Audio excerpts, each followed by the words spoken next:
Hello, welcome back. This is BeekTalk, episode number 18.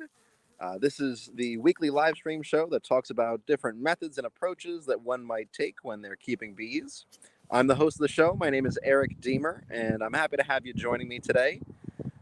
If you're new to the live stream, I would like you to comment and let me know where you're watching from or listening from. I am based out of the Pocono Mountains of Pennsylvania. I've been keeping bees up here for 15 years, and I love it so much. So, today's topic is introducing a mated queen. Last week, I talked about how we make splits for our colonies that are really successful, that survive winter. So I do want to give a little disclosure. I usually try and aim these topics to be really important for brand new beekeepers. However, this topic is one that kind of excludes brand new beekeepers because your colonies aren't usually large enough to split. However, it's really important information, and how to introduce a mated queen is one of those topics that there's a lot of different ways to do it. Just like I always say that beekeeping is kind of like parenting, where everyone has their way of doing it and everyone thinks their way is the best way. There's countless ways of how to introduce a mated queen. And yeah, today I'm going to show you my way, and we can have a discussion. If you have heard different things or have questions about introducing queens to colonies, drop them in the comments. I'd love to hear them, and we can discuss them as I go. But yeah, so last week I made some splits and I put queen cells in them, and just before I did that beak talk, I had made another walkaway split that was uh, pretty unsuccessful. They were not able to make their own queen cell, which is, oh, I'm sorry, the bees are flying around and they're landing on the camera, which is probably funny for you to watch at home. But either way, I made this walkaway split and it was unsuccessful because they hadn't made a queen yet. However, I do have these bees and they're still in the box and they're still keeping that brood warm, even though there's not enough eggs for them to make a queen. The bees are still there. So I'm going to drop in a mated queen and an extra frame to see if they can really boost up and make a good colony for me. If you see, I have my mated queen here. I'll actually flip my camera around. Ooh, sorry about that. I'll flip my camera around so we'll see if we can take a good look. Here they are. The queen, she is in there, and I don't know if you can see, she has a little blue dot on her because this is a queen from 2020, and blue was the color for that year.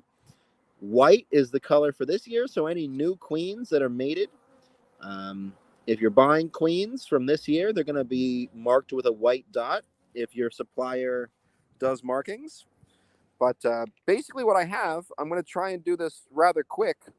So let me know if you have any questions. This colony survived last year.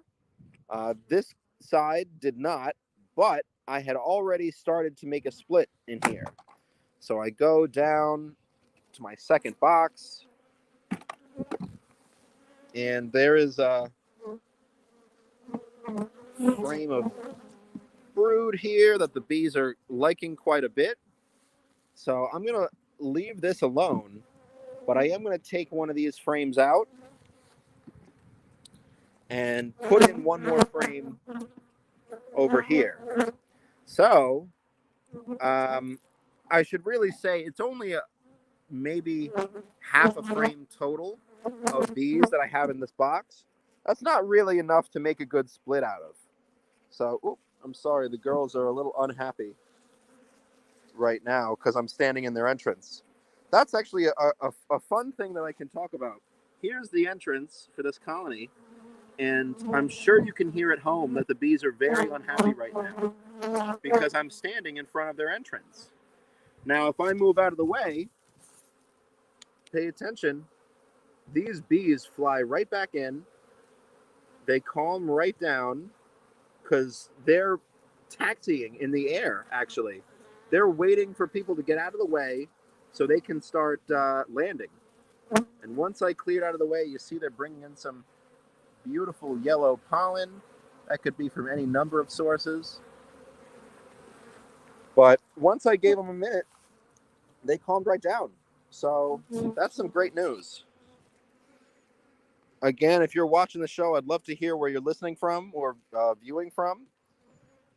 I'm just going to come into this colony, and I want to see if I can steal just one frame that has some bees, has some brood, has no queen, because I don't want a good queen from a good colony involved in this split. So this is a good looking frame, but it has a lot of open brood, which is not really what I'm looking for a small split.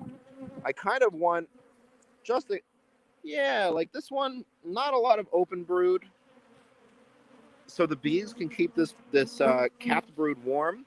And if you see, some of these capped brood are hatching right now. So that's what you want when you're making a good split. And again, you want emphasis on not having the original queen. So as I look around, I think this is the frame to take. I'll put this down really quick so I can give it one good look. Because moving a queen from a healthy colony to a potential split, when that is not your plan, that's how you get yourself in trouble. So I'm just going to move this frame in here, and I'll pick up my phone again. This frame that I'm wiggling is the one that I just moved in. And how we add this queen, she's in here. She has this pink cap. All I'm going to do is space out the brood a little bit and slide the queen right in. This pink cap holds on to the frame, so they should be fine with that. And I want to give them about 2 or 3 days to get used to this queen. I should also put this hive back together so they're less upset. Again, you want to make sure that brood and the eggs are in the middle, and then food is on the outside. Oh, hey, Tim, thanks for tuning in. Again, these girls are upset because I'm in front of their door. Once I get out of the way, they fill it. They're moving right back in. It's so funny. So this is funny enough. I'm talking on this episode about introducing a mated queen, but if you pick up any information from this, I think this might be the most important tip. Is if you hear that the bees are getting really upset and you're standing in front of their entrance, get out of the way of their entrance, because that's probably what they're upset about. These bees were very unhappy just a minute ago, and now that I moved away from their entrance and they can start working their way back in and out, they are very happy to be moving back into the colony. And I did see some people fighting over here, but I think they have stopped fighting so far. So I had this colony that was a walkaway split that failed. So I had bees in it. I just moved over one more frame to give them some space and give them some extra power. And then now I am just going to close it up. I have some food in this upper box. So I'll close it up. And again, I'm going to come back in about 3 days and release the queen from that cage. I want to make sure that she's alive before I release her. And if she is alive, I'll let her out of the cage and then leave her alone for a week so she can get acclimated to the colony. And after that, she should be ready to start laying. And I always talk about it because it's really important. But keeping good notes is so important. So what I have a little toolbox that I keep up in the apiary, and I have these tags that allow me to keep track of things. Oh, Joy and Tom are tuning in. Thanks for tuning in, guys. So what I have is doot, doot, doot. I'm going to write my notes here, and I want to just make sure I grab a Sharpie and not a pen. Since I have a queen marked that's blue, that means she's overwintered for this year. So I'm going to put overwintered, OW, and I know the genetics of that queen because I raised her myself, and it's part of my survivor. Um, so I put SURV as an abbreviation of it, and then I'm also going to put the date. So today is the 6th, I think. So that way I can keep track of who's here. More, I would say, just as important as putting on this new label is taking off the label of what didn't work out last time. So my biggie walkaway split, that was not successful. So I'm using my hive tool, scraping that off, and then I'm going to pop on my new label so I can keep track of who is in here, and if it doesn't work out, how long they were here. So if I come back tomorrow or the next day and I don't remember what I did, I'll say, oh, I put in that queen on the 6th. I sure hope today is the 6th. I didn't check my calendar. I put in the queen then, and then I can come back and know 3 days later that that queen is ready to be let out of the cage.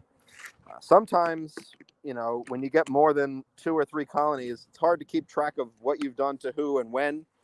So always keeping good notes is a super important thing to remember to do. All right. So that is my really quick discussion today on adding mated queens to colonies. If you have any questions about what I talked about today, again, it was super quick, super simple. I didn't go into a whole lot of detail because there's a million different ways to do this. And it really depends on your situation. But the waiting a couple days to release the queen from the cage is similar whether you're getting a package or you're installing a mated queen into a split. You want to allow the bees the opportunity to realize they don't have a queen. There's a queen in this cage. I'm getting used to her. She is our only queen. That's our only chance at becoming a successful colony. So then they're more happy to take her. As the season continues and I get some other footage of some weird things that happen, I'll certainly keep you in mind, and I can put them up and show you on this live stream. I really want to show you what it looks like when they don't like the mated queen that you're adding to the colony, because they wind up attacking her, and that is a behavior I want you all to identify, because you knowing what that behavior looks like, you can save yourself a lot of shipping on queens. Yeah, so I'm doing a really short show today because I think that's a really important topic for this week. If you have any suggestions for topics that I should do in upcoming weeks, certainly let me know. Like I said, if you have any questions or comments about what I talked about today, or if you're unsure of some of the topics or some of the points, certainly write me a comment and I can get back to you. And I think that's it for today. Thanks for watching.